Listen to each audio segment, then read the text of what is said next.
नाशुक्री औरतों की फितरत के अंदर। सारी ज़िंदगी खावंद उनके साथ हुस्न सलूक वाला मामला करे, सारी ज़िंदगी अच्छाई वाला मामला उनके साथ करता रहे, एक दिन अगर तकलीफ पहुंचेगी तो वो सारी की सारी अच्छाइयाँ भूल जाती।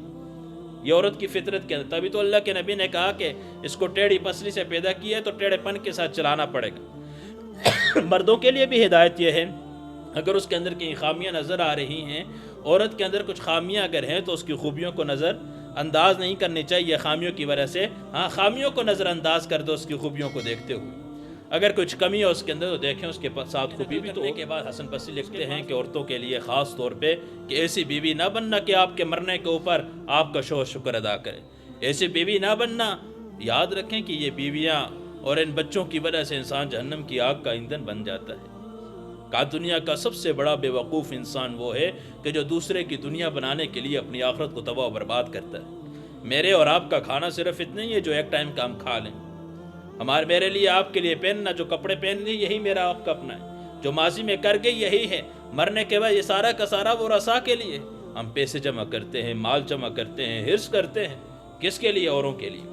औरों के लिए न हलाल देखते हैं न हराम देखते हैं, चाहे बीवी बच्चे ही क्यों ना हो, बीवी बच्चे ही क्यों ना हो, उनके लिए भी कभी हराम का लुक़्मा अपने घर लेके न जाना, कभी हराम का लुक़्मा अपने घर लेके न जाना। तो बड़ी प्यारी बात हसन बसरी लिखते हैं कि औरतों को क्या कि ऐसी औरत ना बनना, ऐसी औरत ना बनना कि आपके मरने पे आपका शुक्र अदा करें। मैं बड़ी मुश्किल के साथ बाज़ार जाता हूँ, कमाई करता हूँ, थोड़े बहुत जितनी मुझसे मजदूरी होती है, लेकिन हमेशा घर के अंदर आता हूँ तो बीवी की तरफ से ताने मिलते हैं, नाशुक्री के अल्फाज होते हैं। वो जिस अंदाज से मैं कमा के लाता हूँ, कहा मुझे पता है, ये तो औरतों को नहीं मालूम ना, वो तो घर के अंदर बैठी हुई हैं।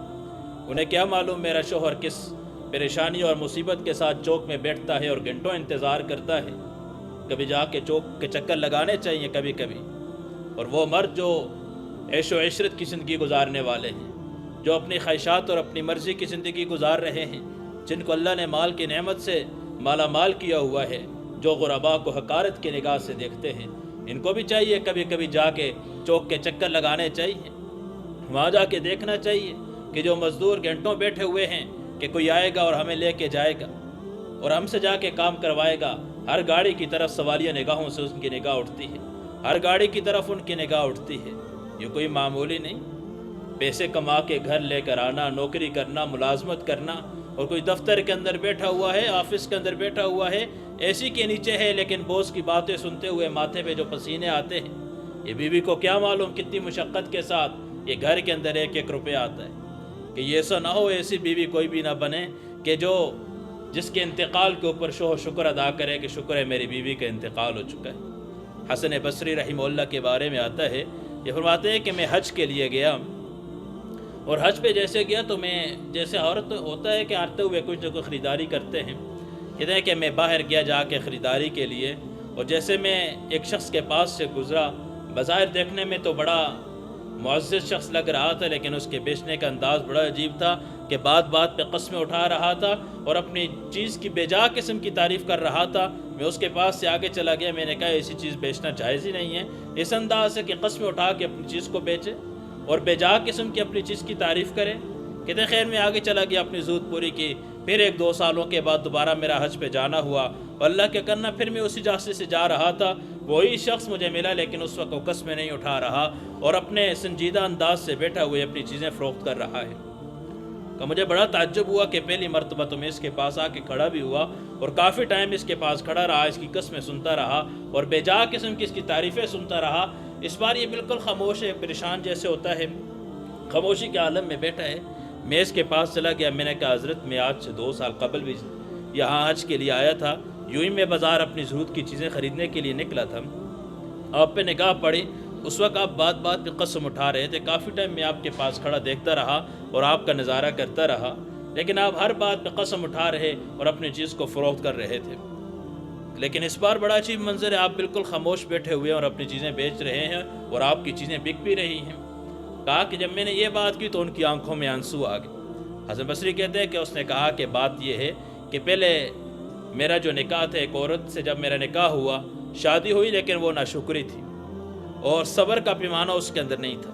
बात बात पे नाशुक्री और बात बात पे अगर कुछ पैसे कम लेके जाता رات کو تانے ملتے اور رات کو وہ باتیں سناتی تھی۔ پیسے اگر زیادہ لے کے جاتا تو اس کی نظروں میں وہ زیادہ پیسے بھی کچھ نہ ہوتے۔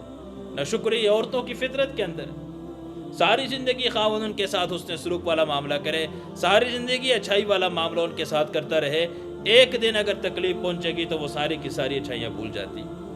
یہ عورت کی فطرت کے اندر، تبھی تو اللہ کے نبی نے کہا کہ اس کو ٹیڑھی پسلی سے پیدا کیا ہے تو ٹیڑھے پن کے ساتھ چلانا پڑے گا۔ مردوں کے لیے بھی ہدایت یہ ہے، اگر اس کے اندر کی خامیاں نظر آ رہی ہیں، عورت کے اندر کچھ خامیاں اگر ہیں تو اس کی خوبیوں کو نظر انداز نہیں کرنی چاہیے خامیوں کی وجہ سے۔ ہاں، خامیوں کو نظر انداز کر دو اس کی خوبیوں کو دیکھتے ہوئے۔ اگر کچھ کمی ہے اس کے اندر تو دیکھیں اس کے ساتھ خوبی بھی تو ہوگی، اس کے پاس کچھ نہ کچھ نیکیاں اس قسم کی ہوں گی اس عورت کی، اور اس کے آپ کے ساتھ کیے ہوئے اچھے برتاؤ بھی ہوں گے، ان کو دیکھ کے اس کی خامیوں کو نظر انداز کریں۔ کہا پھر اللہ کا کرنا ایسا ہوا، اللہ نے میرے اوپر فضل کیا کہ اس عورت کا انتقال ہو گیا۔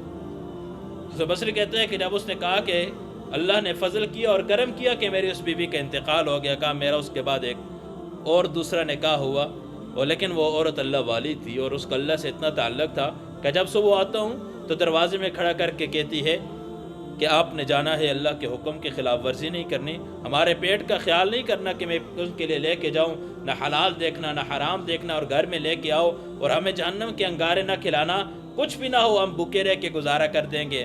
اگر آپ کو نوکری نہ ملے، اگر آپ کے پاس گاہک نہ آئے، آپ کی چیز فروخت نہ ہو، آپ نے کبھی قسم نہیں اٹھانی اور کبھی اس کی بے جا تعریف نہیں کرنی اور جھوٹی قسمیں اٹھا کے اور بے جا تعریفیں کر کے اپنی چیزوں کو فروخت نہ کرنا۔ کہ ہمارے پیٹ کے اندر حرام لقمہ جانے نہ دینا۔ کہ آتے ہوئے بیوی یہ ترغیب دے کے دیتی ہے، کہا اگر میں کچھ بھی نہ لے کے چلے جاؤں، کبھی بھی اس نے آگے سے منہ نہیں بنایا، ہمیشہ مسکرا کے میرا اس نے استقبال کیا ہے۔ تو یہ واقعہ نقل کرنے کے بعد حسن بصری لکھتے ہیں کہ عورتوں کے لیے خاص طور پہ کہ ایسی بیوی نہ بننا کہ آپ کے مرنے کے اوپر آپ کا شکر ادا کرے، ایسی بیوی نہ بننا۔ یاد رکھیں کہ یہ بیویاں اور ان بچوں کی وجہ سے انسان جہنم کی آگ کا ایندھن بن جاتا ہے۔ کہ دنیا کا سب سے بڑا بے وقوف انسان وہ ہے کہ جو دوسرے کی دنیا بنانے کے لیے اپنی آخرت کو تباہ و برباد کرتا ہے۔ میرے اور آپ کا کھانا صرف اتنا ہی ہے جو ایک ٹائم کا ہم کھا لیں، میرے لیے آپ کے لیے پہننا، جو کپڑے پہن لی یہی میرا آپ کا اپنا ہے، جو ماضی میں کر گئی یہی ہے، مرنے کے بعد یہ سارا کا سارا وہ رسا کے لیے۔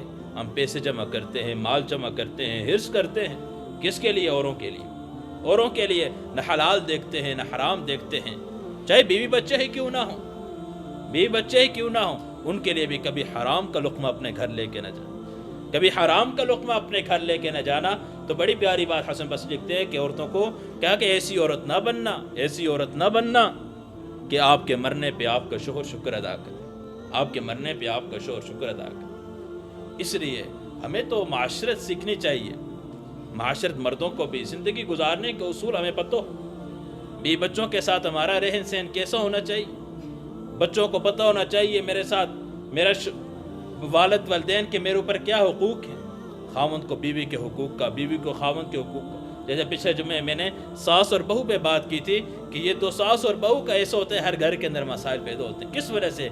دین کا علم نہ ہونے کی وجہ سے، دین کا علم نہ ہونے کی وجہ سے یہ مسائل ہوتے ہیں۔